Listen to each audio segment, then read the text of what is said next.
Welcome back, everyone. This is going to be my new Black Panther 2 Namor video. You probably saw the news recently. There were some websites announcing that Namor was actually going to be the main villain of the film. So I'll explain what's going on with that, what it means for the future of the MCU. Because Namor is a mutant, he's literally referred to in Marvel Comics as the first mutant. So I'll explain why that is, because technically Apocalypse is older.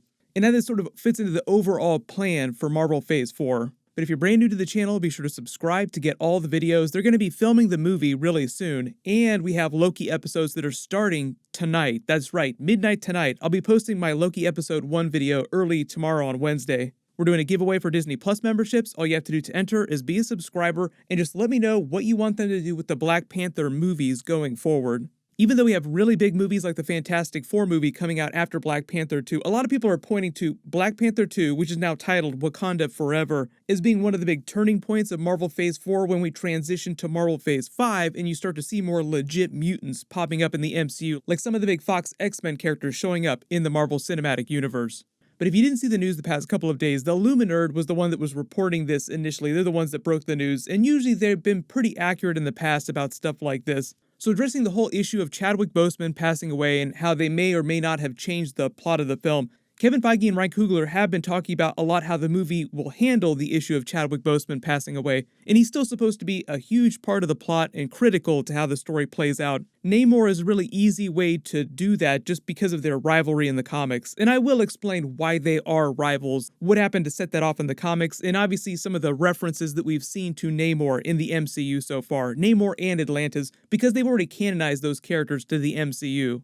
But if it wasn't clear, Kevin Feige did confirm a long time ago that they weren't going to recast the role of T'Challa. But notice that he said not recasting T'Challa. They didn't say that they weren't recasting Black Panther. That's because in the comics and in the MCU already, they've canonized that the Black Panther is a mantle that is passed down. Usually it's done to each new king of Wakanda, and when they become king, it serves as sort of a dual role. You take the throne of Wakanda and the mantle of Black Panther at the same time. The difference in the MCU is that when the events of Captain America Civil War pick up, King T'Chaka had already passed down the mantle of Black Panther to T'Challa, even though he himself was still king at the time, obviously before he gets assassinated by Baron Zemo. So that was a bit of an exception. Usually you become Black Panther and the new king of Wakanda at the same time.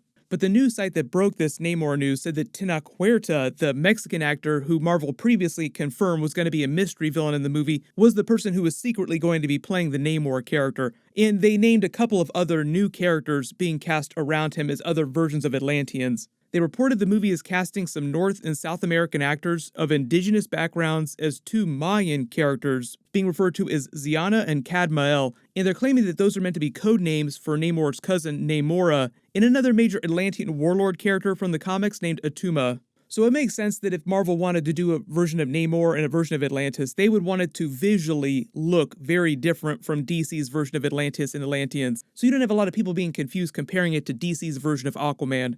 And there is some historical basis for them tying the Mayans, for example, to Atlantis and some other ancient cultures. Speaking of which, talking about ancient cultures, talking about connections to the Eternals movie, which we're getting ready to see this November, and the history of Atlantis in the MCU. The Eternals movie mostly starts with them in Mesopotamia here in the trailer, the cradle of real-world civilization, just based on some real-world facts. But because the movie goes back thousands of years in Earth's history, we could see them reference Atlantis before it sank into the ocean off the coast of Africa.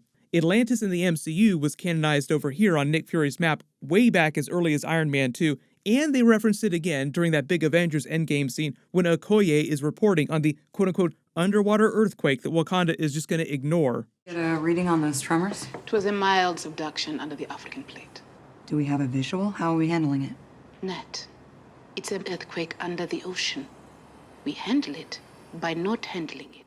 At the time everyone was watching this in the theater, most everyone kind of assumed it was meant to foreshadow or set up some future conflict between Namor and Black Panther that they'd pay off in one of the Black Panther sequel movies or some other Avengers movie. It was just a question of when and how they would pay it off. Then a while later, the writers of the movie, Marcus and McFeely, said that when they wrote that reference, that particular scene, sometimes they said they plant seeds and they grow into something big. What they meant by that is that just because they wrote a Namor reference into Avengers Endgame, that didn't automatically mean that Ryan Coogler would be shackled to paying off Namor in Black Panther 2 when they came time to make that. It just means that he had the option to do that if he wanted. Like, we're gonna give this to you, you can use it if you want to. Kevin Feige, the other Marvel directors, have said in the past that they do have some larger story elements and beats planned out many years in advance, like Thanos and the Infinity Gauntlet. They knew that really early on. But a lot of the stuff about the villains that they use along the way, the smaller story beats, the way they connect things, typically change along the way. For instance, we're getting ready to see Doctor Strange 2 Multiverse of Madness. Sam Raimi is directing. It's going to be this huge, big crossover movie. But initially, Scott Derrickson, before he left the project, had very different plans for what the movie was going to be. So he and Kevin Feige just had a big disagreement and he decided to leave the project. And I know we're getting ready for Loki episodes, but Kevin Feige was so impressed with the showrunner on Loki, who had come off of Rick and Morty, that he hired the showrunner of Loki to write the Doctor Strange 2 movie for Sam Raimi. So he said that when he did that, they did a page one ground up rewrite. So whatever the movie was going to be before Sam Raimi came on to Doctor Strange 2, it was completely different. So it's just a good example of how Marvel movies along the way can change dramatically, even though they already have big story beats planned out. Like they've known who the major overall villain of Marvel Phase 4 is going to be for a long time now.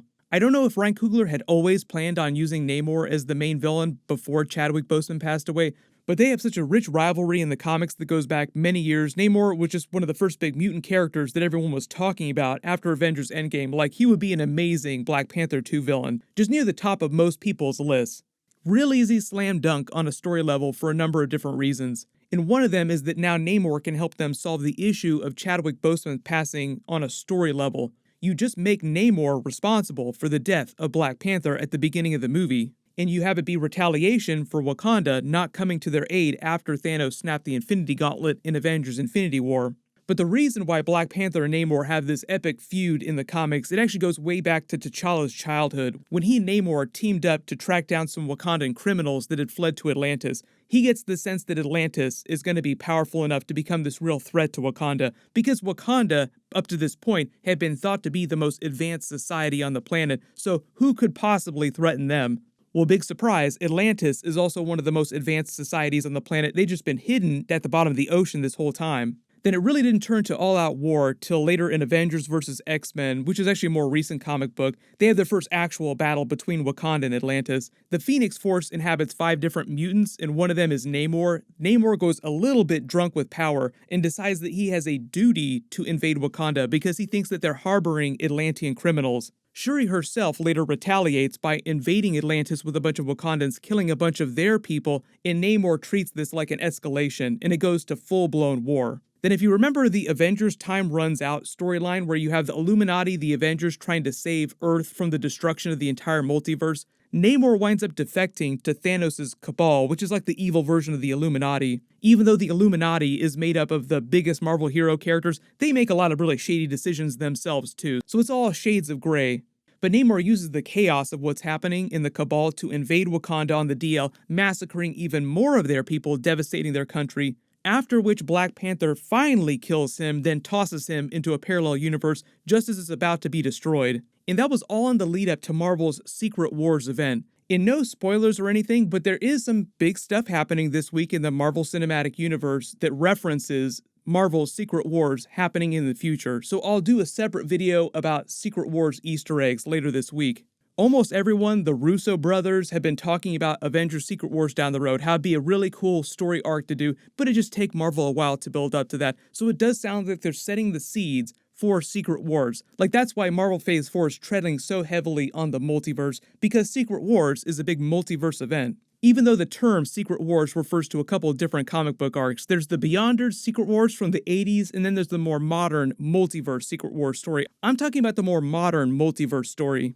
But also sort of talking about the look of Atlanteans, if these really are going to be Atlanteans in the MCU. When you talk about connections to the Mayans, there are some real-world connections you can make to that. Because in history, thousands of years ago, the Mayan culture had advanced technology that was way beyond what you saw from other places in the world. Then they slowly abandoned their cities and sort of vanished off the map, so to speak. Later, we learned why that was. It was mostly because of climate change. Like all the fertile grounds where they grew their crops around their cities started to go dry, so they had to abandon their cities. But you could see how you could tie that to the history of Atlantis. Like the Atlanteans were this ancient, advanced culture that suddenly vanished off the face of the map, when really Atlantis just sank to the bottom of the ocean, and then they were slowly mutated over time to look like this.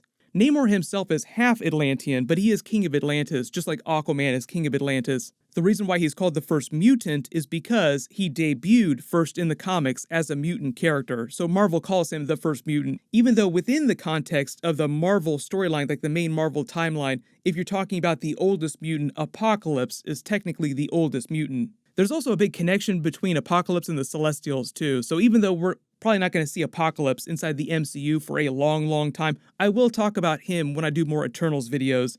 So everything is connected, but everybody just let me know in the comments what you think about the idea of this Tenoch Huerta actor playing Namor in the MCU. But my next big video will be my full Loki Episode 1 video, so make sure you have alerts enabled for my channel so you don't miss any of that, and I'll just continue the Disney Plus giveaway in my Loki episode videos. Everyone click here for my Loki Episode 1 early review video, and click here for my big new Eternals trailer video for Kit Harington's Black Knight character and his future in the Avengers movies. Thank you so much for watching, everyone stay safe, and I'll see you guys tonight.